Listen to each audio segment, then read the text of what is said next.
eres un genuino adorador, Dios te abre la economía. Y el diablo lo que hace es que imita las cosas de Dios. El diablo le estaba diciendo a Jesús: si tú me adoras, yo te voy a dar todo esto. Y él es un imitador. Si lo miras del otro lado de la moneda, si tú eres un genuino adorador de Jesús, de Dios, Dios te va a dar lo que tú necesitas, porque hay un llamado, hay un ministerio en el cual Dios quiere que tú completes, y ningún ministerio se puede llegar a cabo si no hay recursos para desarrollarlos. Amén. No sé si usted me está entendiendo. Para usted llevar a cabo las cosas tiene que haber recursos. Si no los hay, y si no hay, están en el caso de Adán y Eva. El huerto tenía que proveerle a Adán y a Eva lo que ellos necesitaban. Amén. Mire, cuando el pueblo judío en el libro de Esdras y Nehemías fue a reparar el templo, ¿quién fue el que le proveyó a Nehemías los recursos? El rey. El rey le proveyó. ¿Pero de dónde salieron los recursos? Salió de la mano del enemigo. Exacto. Salió de la mano del enemigo. ¿Qué fue lo que hizo el Señor con Faraón en el libro de Éxodo? Le quitó todos los recursos y se los dio a su pueblo, sí o no. Así. Vengo a darte una palabra. Dios te va a dar recursos, y por eso te decía anteriormente que Dios te va a posicionar en lugares que tú no lo has ganado, pero Dios te va a poner en lugares porque tú eres su hijo, y es una identidad. Y cuando Dios te posiciona como una pieza de ajedrez, es porque Él sabe que de ahí van a haber bendiciones, y Dios te va a utilizar, te va a poner en posiciones determinadas donde tú le vas a dar gloria a Dios. Pero los recursos que te van a dar, te lo van a dar para que tú desarrolles ese ministerio que Dios quiere que tú hagas. ¿Usted está entendiendo, sí o no? Amén. Veo mucho silencio. Gloria al nombre de Jesús. La palabra adorar, gloria a Dios, significa alabar, honrar y servir. Son las tres características de lo que es un adorador. Si tú entiendes lo que es alabar, ¿qué es alabanza? Vamos, ¿qué es alabanza? Preparar el terreno para la presencia del Señor. ¿Qué es alabanza aparte de eso? Es adoración a Dios. Pero les digan un ejemplo. Cantar, adorar, orar, Aceptar las cosas lindas que Dios hacer la cosa bien, Honrar. obediencia. Honrar es reconocer la actitud de ciertas personas, ¿sí o no? Y usted le honra. Y servir es darle todo el esfuerzo que usted tiene, dárselo a esa persona. Mire aquí, parábola de los talentos. Me llama la atención mucho en este caso. Mateo 25:14. Porque el reino de los cielos es como un hombre que, yéndose lejos, llamó a sus siervos. Nótese que esta palabra no es para cualquiera, esta palabra es para siervos. ¿Llamó a quién? Siervos. No es para la gente que no es siervo. Entonces, si usted es siervo de Dios, ¿cuántos siervos hay aquí? Levante su mano si usted es siervo de Dios. Amén. Entonces, esta palabra es para usted. Dice así: es como un hombre que, yéndose lejos, llamó a sus siervos y le entregó sus bienes. A uno dio 5 talentos. Talentos no son dones. Talentos no son dones. Dones son regalos. ¿Está usted conmigo? Dones son regalos. Talentos, cuando usted nace con esos talentos. Dios te lo dio. Son habilidades que el Señor te dio, ¿sí o no? Amén. Y dice la Escritura: a uno dio 5 talentos, y a otros 2, y a otro 1, cada uno conforme a su Capacidad. Y luego se fueron lejos.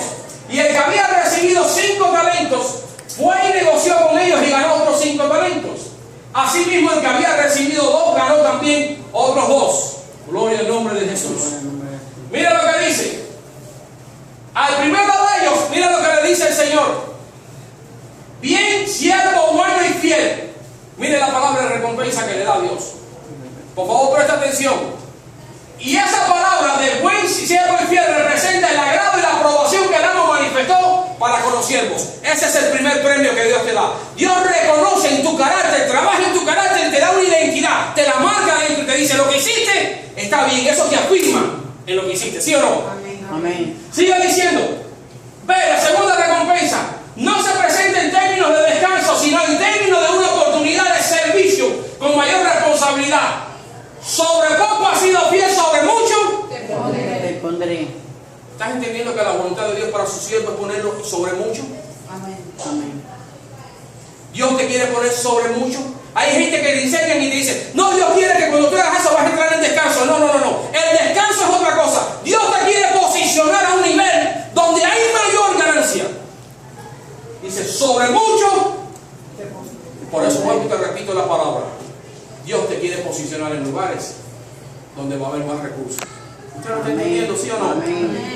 Sigue diciendo, el gozo de tu Señor puede referirse al gozo que es propio del Señor, es decir, compartir su vida de gozo. Hay 3 niveles. 1, Dios reconoce y marca su identidad en ellos. 2, Dios lo posiciona sobre bienes. Entonces la voluntad de Dios, no le entienda más por favor, que la voluntad de Dios no es que usted esté pobre y que usted esté ahí achantado en un lado. Dios quiere posicionarte en lugares donde hay abundancia, por ponerte sobre cabeza. Y en la tercera, que tú experimentes el gozo de Dios. Por eso el apóstol Pablo no dejó que las circunstancias lo dominaran, le robaran el gozo. Hay momentos en nuestra vida que suceden cosas y entonces nosotros nos ponemos tristes y nos ponemos a llorar. Cuando la palabra de Dios dice que tú tienes una palabra en tus labios que puede cambiar completamente la atmósfera. Amén. Gloria a Dios. Cuánto le aplauso, Señor.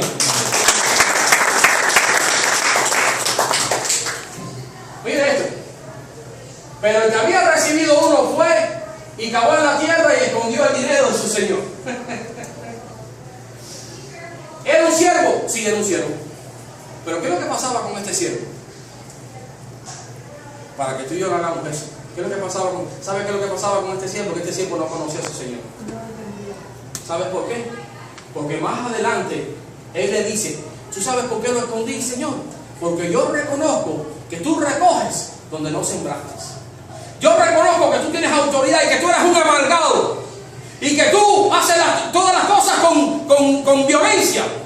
Sin embargo, esa no fue la respuesta que Dios le había dado a los anteriores.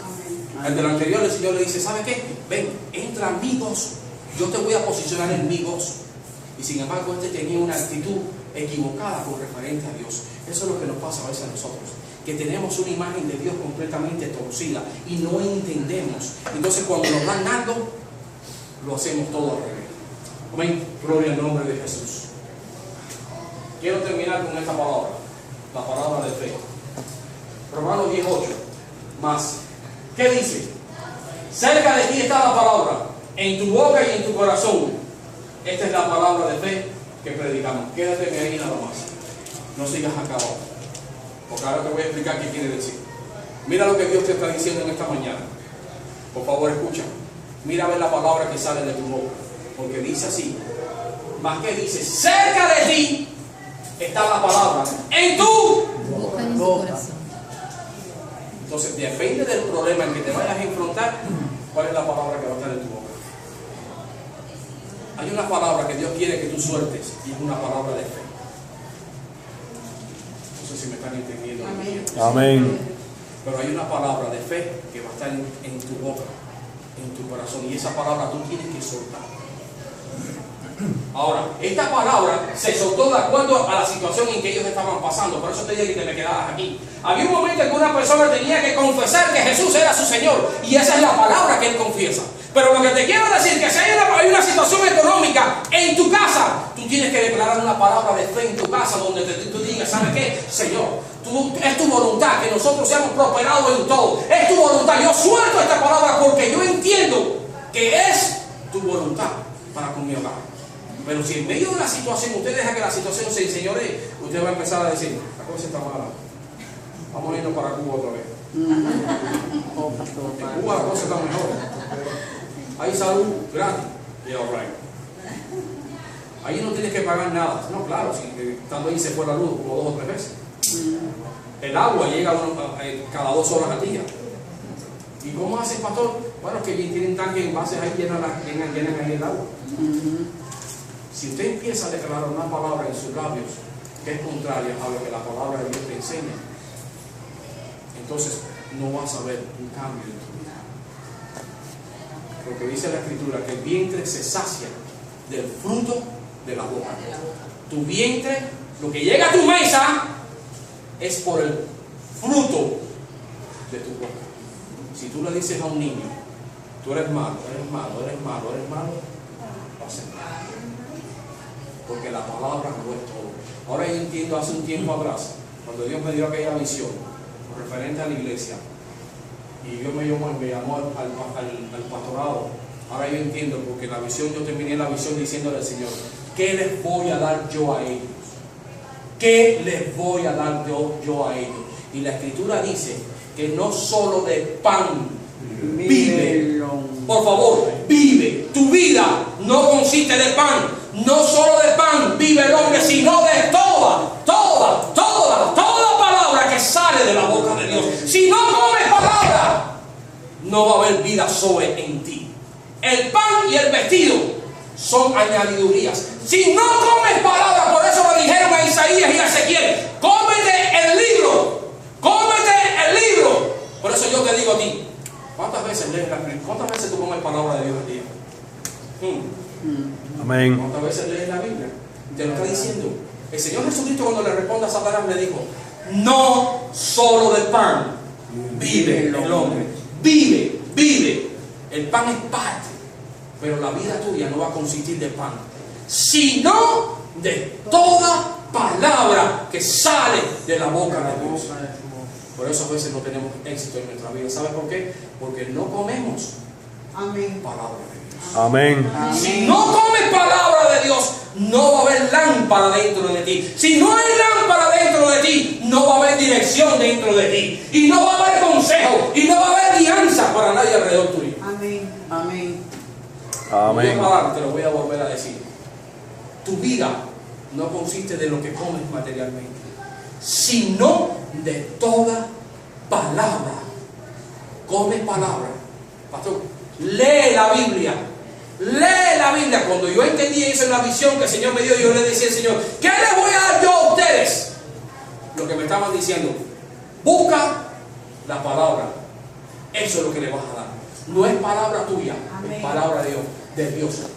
No solo de pan, sino de toda palabra de Dios. Por eso es que a veces tenemos una vida muy raquítica, porque no comemos. Si tú comieras solamente el 30% de lo que comes de alimento, tú estarías robusto. Y cuando yo te saludara, te diría: ¿cómo estás? Me ibas a decir: súper bendecido. ¿Sabes por qué? Porque ibas a saber cuál es tu posición en Cristo Jesús. Y donde quiera que tú llegues, vas a ser lámpara, vas a iluminar. Y donde quiera que llegue, cuando hay un preso, como en el caso de Pablo, las cadenas tienen que caerse, porque hay una palabra de autoridad sobre tu vida que la vas a soltar. Amén. Espero que con esta palabra ustedes estén entendiendo lo que te quiero decir. Amén. Pero si no comes palabra, perdóname, vas a estar aquí, allá. Y los vientos de doctrina te van a estar moviendo de aquí y te van a estar moviendo de allá. Si entiendes eso, por eso le dijeron tanto a Isaías como a Ezequiel: cómete el libro. ¿Qué contiene un libro? Palabras. ¿Cuántos van a empezar a alimentarse más fuerte de la palabra de Dios? Amén. Sinceramente, ¿cuántos van a entrar y van a escudriñar más la palabra de Dios? Amén. Acuérdate, tu vida no consiste en los bienes que tú posees. El Señor dijo que el reino de Dios no consiste en comida o en bebida, sino en gozo, poder en el Espíritu Santo. Entonces el gozo y el poder van a estar sobre tu vida, no porque tengas dinero. Si te dan dinero, úsalo conforme Dios desea que tú lo desarrolles. Amén, gloria a Dios. Y el que usted no quiera, me lo da a mí. Amén. Amén, gloria a Dios. Pero sobre todas las cosas, que tú entiendas que para que haya dirección en tu vida, tiene que haber palabra, tienes que comer palabra. La palabra es la que marca. Por eso en la cual el salmista dice: lámpara es a mis pies, es a mis pies. Lámpara es a mis pies, tú. Porque la palabra de él va adelante. ¿Qué quiere decir? Es la que te está diciendo: coge derecha, coge izquierda. Es la palabra de él. En medio de la oscuridad. Exactamente.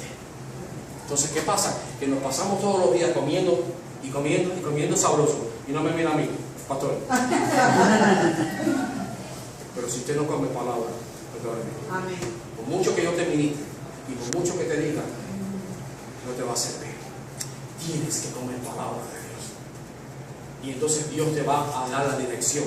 Y no me diga quizá usted: no, porque yo soy mayor, porque Calera de 85 años y había una palabra en su corazón que permaneció 45 años dentro de él.